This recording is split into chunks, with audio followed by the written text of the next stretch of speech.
everybody. Welcome back to the Skookum Report. I'm Bob, and I hope you all are doing well. And today I got a couple of Bigfoot encounters from Tennessee. I hope you enjoy them. This first one is from Johnson City, Tennessee. And this happened in 1998, September of 98, around 9 p.m. at night. Okay. At the time this happened, I was about 12 or 13 years old.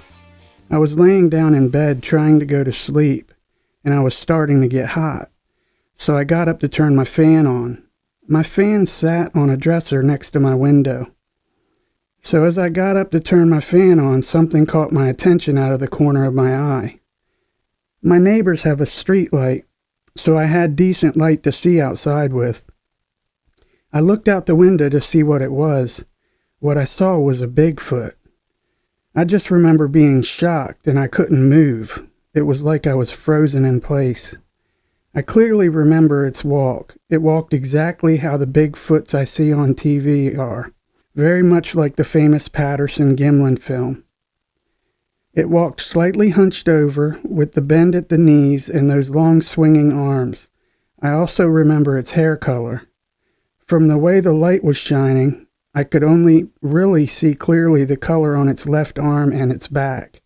It was brown in color. Also, I remember its body just being so thick. I would have to guess it weighed around 450 to 500 pounds. I would also have to say it was about 8 feet tall or so. My bedroom window is probably 12 to 13 feet off the ground, and it was slightly shorter than my window. Also, it was probably 12 to 15 feet away from my window. The whole sighting probably lasted about 15 seconds or so.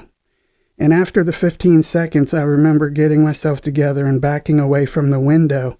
I just stood there thinking if what I just saw really happened.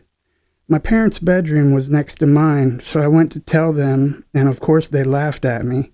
My dad looked outside for me but didn't see anything. The next day I told my neighborhood friends, and they also laughed at me. No one except my brother believes what I saw that night. Every day I relive my experience in my head, and I know no matter how many people laugh at me and don't believe what I saw, I know I'm very fortunate to see what I did that evening. And it goes on to say, there's a footnote, the area has a lot of mountains, hills, and creeks running through all the woods there. So probably plenty of area for a Bigfoot to roam. The second encounter is from Dickson County, Tennessee, roughly 30 miles west of Nashville. It says, I was fishing by myself along the bank of Lake Woodhaven. The lake is located in a state park called Montgomery Bell. There is a trail that winds its way through the woods alongside the lake. I walked about a half a mile into the woods to reach my fishing spot. It began to get dark. I could look out across the lake and still see the light reflecting off the water. But as I looked back into the woods behind me, I noticed that it was quite a bit darker than I realized. At that point, I decided to head back to my truck before I lost visibility. I packed up my gear, and I was walking up and down a couple of hills. When I topped one of the hills, I had to climb over a fallen tree. Just after I crossed the fallen tree, I heard a loud and very startling noise off to my right. I have never heard a sound like this before.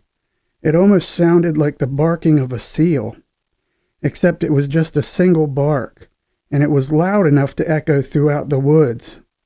Out of reflex, I turned to my right, and what I saw almost scared the pee out of me. It was a dirty white-colored animal. Its hair was long enough that I could see the hair shake when it moved. It moved violently, almost as if it were shaking off water, like a dog does. It was definitely standing up on two legs, but was kind of crouched, as if it were running or about to jump off of a ledge. Keep in mind that all of this happened in 1, maybe 2 seconds, and it was standing on top of another hill about 40 or 50 yards away. After I caught a glimpse of it, it disappeared over the side of the hill. At that point, I hid behind the closest tree and got out my knife. I was kind of frozen and didn't know really what to do. Finally, I decided I should run for my truck. I took off up and down a couple of more hills as fast as I could with never looking back. And when I reached my truck, I got inside and locked the doors. I didn't have cell phone service on the lake, but after driving a mile or so out of the park, I called my fiancée and explained to her what happened. She thought I was joking at first, but soon realized that I was not making it up.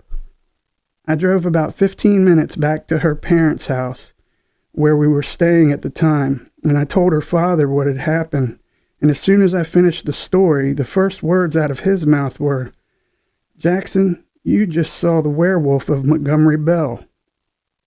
Now, I grew up in Alabama and came to Nashville for school, where I had met my wife. At that point in time, I had never heard anything about no werewolf. My father-in-law told me it hadn't been seen in years, but many people have described the exact same thing that I did. I have asked around about it, and many people know about or have heard stories about this animal. My father-in-law also claims to have seen something in Montgomery Bell when he was a teenager. There have been several sightings, but no one knows exactly what it is. I tried to make sense out of the situation and convince myself it was a deer or a bear even, but I can't accept those answers.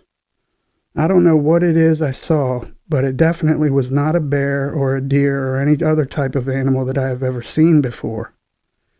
I'm interested in finding out exactly what is out there, but don't know how to go about doing it. I've never been back to that place by myself again, and I will never go back there by myself again either. I appreciate your interest in this sighting. Let me know what you think and if you've heard anything similar. Thanks, Jackson and Leslie. Wow, that wasn't a Bigfoot story, but it was definitely cryptid or some kind of creature that he saw.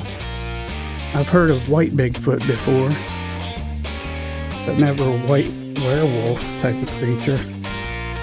But you never know. You never know what's out there. Those woods can be big, vast, dark. It can hold a lot of secrets. Thank you guys for coming and listening to the Skookum Report today. And if any of you have had an encounter or a sighting or anything you want to have here on the show, just put it down in an email and shoot it off to me at skookumreport@gmail.com. That's skookumreport@gmail.com. And I'll be sure to put it on the show for you. It's not a problem at all. And leave a comment and say hi. I enjoy talking to you guys and meeting all new people all the time. There's a lot of good people out there. So for now, y'all take care and God bless, and I'll see you on the next Skookum Report. Bye-bye.